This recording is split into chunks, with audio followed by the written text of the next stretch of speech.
लड़कियों से कभी भी बहस ना करें, और उन लड़कियों से तो बिल्कुल ना करें जिन्हें इंग्लिश भी आती हो।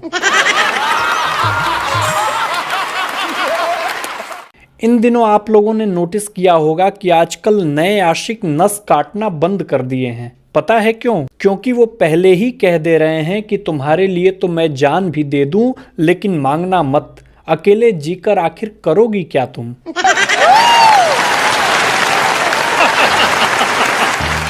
देखिए, अगर आप चाहते हैं कि आपकी उम्र लंबी हो तो खुराक आधी करें, पानी 2 गुना करें, व्यायाम 3 गुना करें, हंसना 4 गुना करें और अपने घरवाली की बात मानना 100 गुना करें।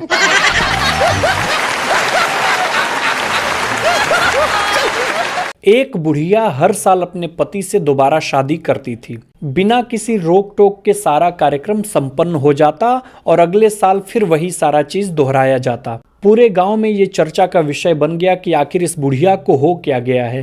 तभी कुछ दिन बाद गांव की ही एक औरत से रहा नहीं गया तो जाकर सीधे बुढ़िया से पूछी, अम्मा ये बताओ कि तुम हर साल ब्याह करत हो, हर साल फेरे लेत हो, आखिर ये माजरा क्या है? बुढ़िया बोली कि केवल एक शब्द सुनने के लिए मैं हर साल ये काम करती हूँ।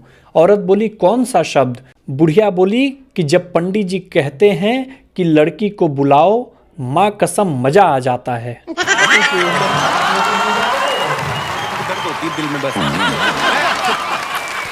पिछले दिनों एक शादी में लड़की का पिता भागता हुआ इवेंट मैनेजर के पास पहुंचा और इवेंट मैनेजर वाले से कहा, अरे इवेंट वाले भैया, मूंग का हलवा तो लोग धड़ल्ले से खा रहे हैं और रबड़ी ज्यों की त्यों पड़ी है। अगर मूंग का हलवा खत्म हो गया तो मेरी सारी इज्जत रबड़ी में मिल जाएगी। इवेंट वाला बोला, अरे आप चिंता मत करिए सेठ जी। इवेंट वाले ने तुरंत अपना वॉकी टॉकी निकाला और फोन किया कि हेलो पूजा। पूजा बोली, यस सर। इवेंट वाले ने कहा कि सुनो पूजा, मूंग के हलवे से पूनम को हटाकर रबड़ी पर लगा दो और हलवे पर सोहन लाल को। फिर बोला इवेंट वाले ने सेठ जी से कि सेठ जी अब आप देख लीजिएगा, रबड़ी ही ज्यादा उठेगी। कल मेरा दोस्त मिला, बहुत दुखी था। मैंने बोला, भाई इतना दुखी क्यों हो? बोल रहा है कि भाई अकेलापन कहता है कि शादी कर ली जाए, लेकिन दिमाग कहता है कि तू भी ड्रम में भर दिया जाएगा।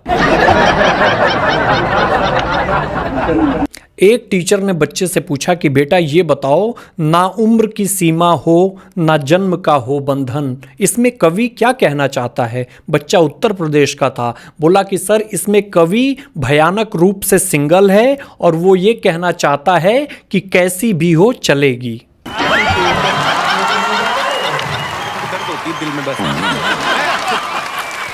बहुत कम लोग जानते होंगे कि 1980 में बैंक ऑफ इंडिया ने धीरू भाई अंबानी को लोन देने से मना कर दिया था, लेकिन 2010 में मुकेश अंबानी ने वही बैंक ऑफ इंडिया को खरीदने का ऑफर दिया।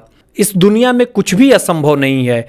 परसों HDFC बैंक वालों ने मुझे भी लोन देने से इनकार कर दिया। अब देखते हैं आगे क्या होता है।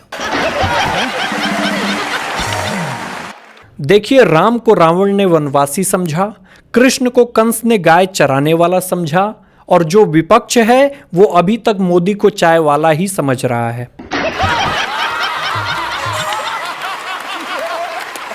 एक दोस्त ने दूसरे दोस्त से कहा कि भाई फ्रेंड और गर्लफ्रेंड में क्या अंतर है? दूसरे दोस्त ने कहा कि भाई अगर कोई व्यक्ति किसी के कंधे पर हाथ रखता है और उसका दिल हल्का हो जाए तो उसे फ्रेंड कहते हैं, और अगर कोई कंधे पर हाथ रखे और जेब हल्का हो जाए उसे गर्लफ्रेंड कहते हैं।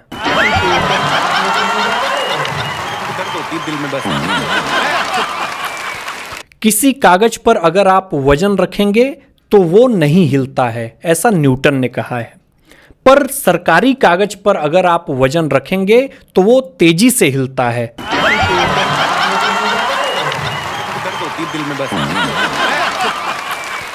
मर्द लोग बेचारे ही होते हैं। जन्म लेते हैं तो बधाई माँ को मिलती है, शादी होती है तो तारीफ और उपहार दुल्हन को मिलते हैं, और जब मर जाते हैं तो बीमे की रकम भी बीवी को ही मिलती है। लेकिन आज तो भाई साहब हद हो गई। एक आदमी 100 बार रक्तदान करके रिकॉर्ड बनाया, लेकिन ब्लड बैंक वालों ने ये कहते हुए उसकी पत्नी को पुरस्कार दिया कि धन्यवाद मैडम, आपने नहीं पिया इसलिए हमने ब्लड लिया।